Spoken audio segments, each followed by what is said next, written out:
गजवाई में तो भारत का हो चुका है। जो जमाते इस्लामी जो आज है वहां पे, ये तो तब से अपनी कार्रवाई कर ही रही है। और एक बात बताइए, ज्यादातर जो बांग्लादेशी भारत में आए हैं ये शेख हसीना के समय में नहीं आए। मेरा ये कहना है कि हिंदू परेशान था, हिंदू के प्रति प्रताड़ना हो रही है, हिंदू यातना सह रहा है, हिंदू के प्रति हिंसा हो रही, तो हिंदू को आना चाहिए था, मुसलमान कैसे आ गया? तो बड़ी योजना तो चली रही है, तो सरकारें उसके प्रति लापरवाह हैं। मेरे हिसाब से गजवांदे हो चुका था, डिक्लेयर्ड नहीं था सिर्फ। तो मेरे हिसाब से कांग्रेस भारत का गजवा हिंद कर चुकी थी। आज जो भारत में अगर वो 5 करोड़ या 6 करोड़ हैं, तो क्या चलते फिरते बम नहीं है हमारे लिए? अंदर से भी अगर वो शुरू कर दें कार्रवाई, तो हम बॉर्डर पर लड़ लेंगे क्या?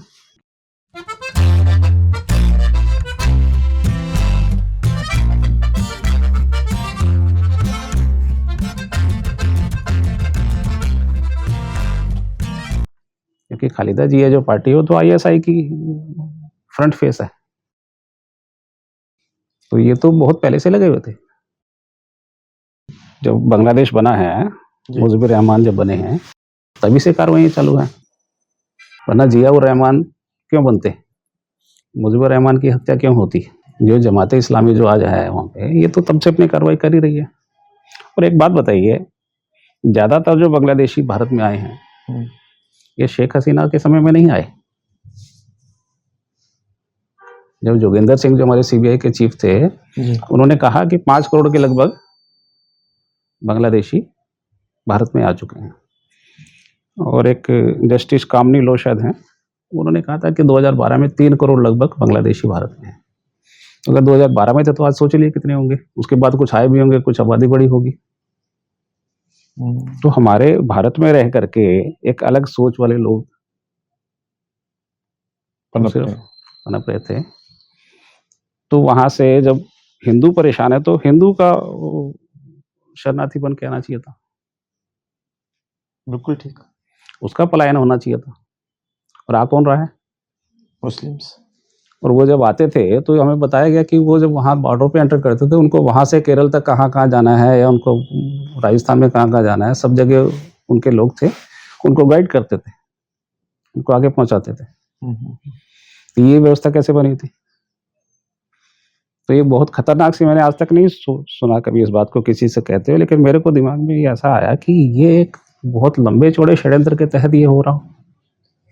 आज जो हुआ ये उस समय से तय कर रखा हो, 15-20 साल पहले, 25 साल पहले। आज जो भारत में अगर वो 5 करोड़ या 6 करोड़ हैं, तो क्या चलते फिरते बम नहीं है हमारे लिए? अंदर से भी अगर वो शुरू कर दें कार्रवाई, तो हम बॉर्डर पर लड़ लेंगे क्या?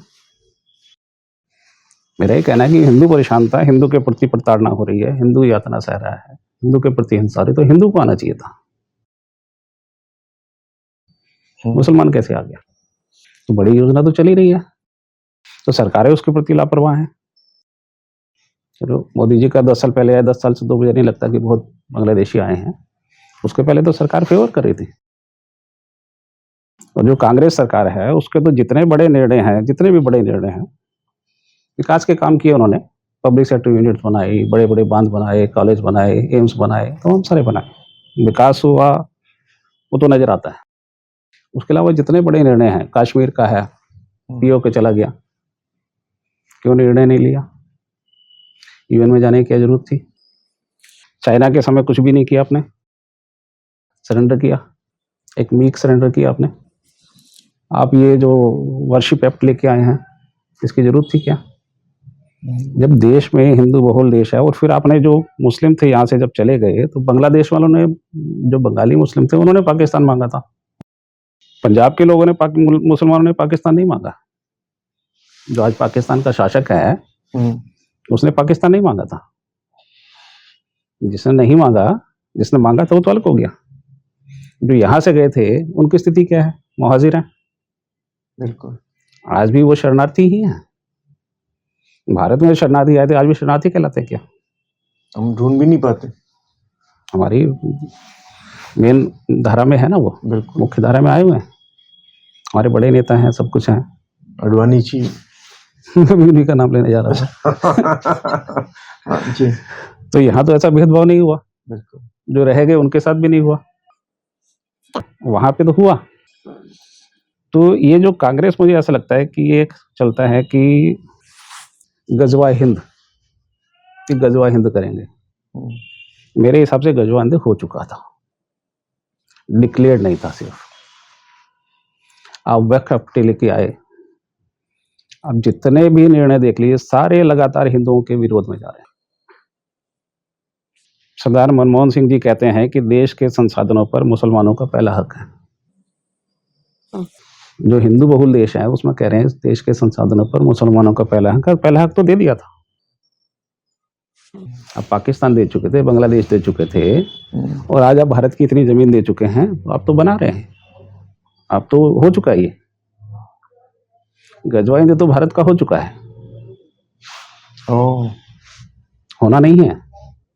ये तो कुछ अच्छा रहा कि भाजपा से मुझे बहुत अपेक्षा नहीं है, मोदी जी से अपेक्षा है आज भी। ये व्यक्ति नहीं आया होता तो भाजपा भी खुश नहीं थी। भाजपा तो ये कहती थी हम नंबर 2 पे खुश हैं। क्या नाम था उनका, जो अरुण जेटली जी, वो कहते हैं हम देश की सबसे बड़ी अपोजिशन पार्टी है, उसी में खुश रहते थे। मैं उस समय कहता था अगर ये लोग दौड़ेंगे, तेज दौड़ेंगे, रेस में भाग लेंगे बीजेपी वाले, तभी अकेले दौड़ेंगे तो भी सेकंड आएंगे,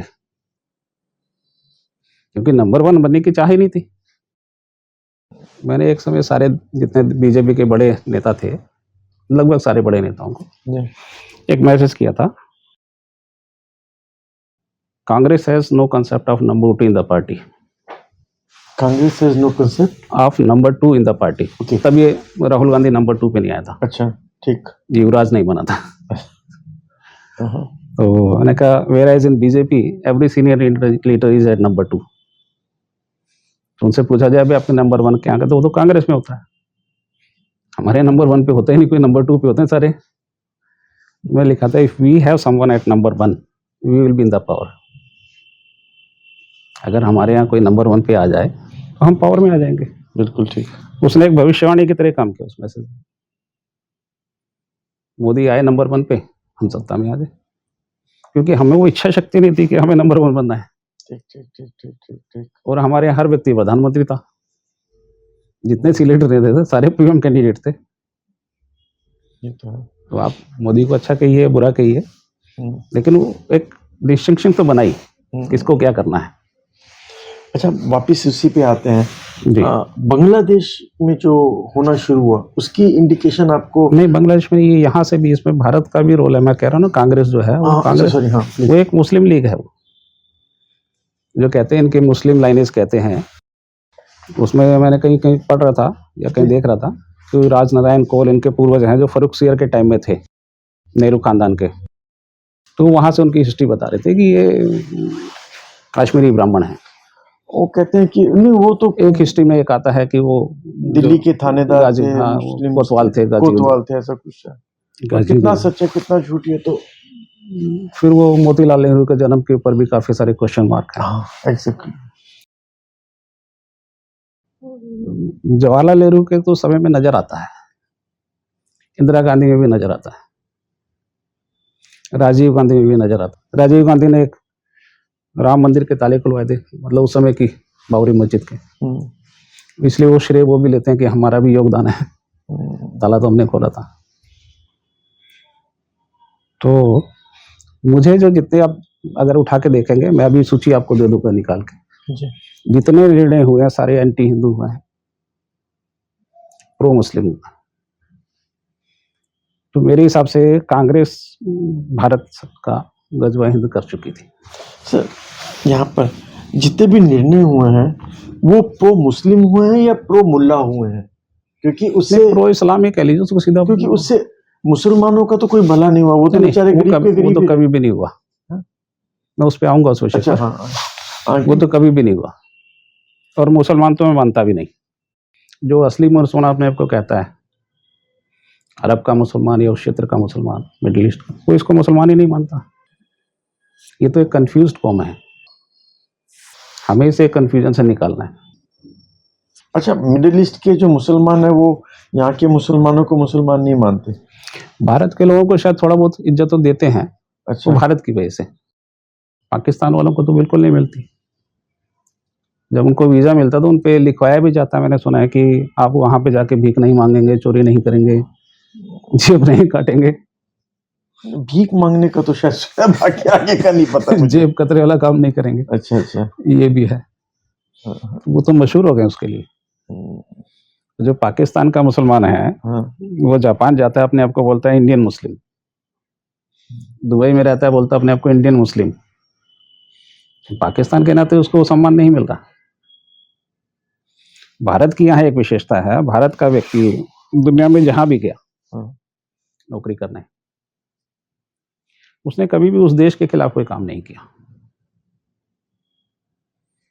इरिस्पेक्टिव ऑफ हिंदू मुस्लिम या कोई भी रिलीजन। एक जो कनाडा में खालिस्तान वाले कर रहे हैं, तो उसमें तो कनाडा ने भी फिर वो किया ना, प्रमोट किया, उनको बहुत प्रमोट किया। सामान्य रूप से कहीं भी किसी भारतीय ने जिस देश में गया उस देश के विरोध में कोई काम नहीं किया। ये एक भारत की छवि है पूरे विश्व में। जैसे मैंने इसलिए पहले उसका जवाब दे दिया, कनाडा में जो हो रहा है हाँ बिल्कुल, वो उस गवर्नमेंट ने प्रमोट किया, तो फिर वो उसका परिणाम भी आने थे।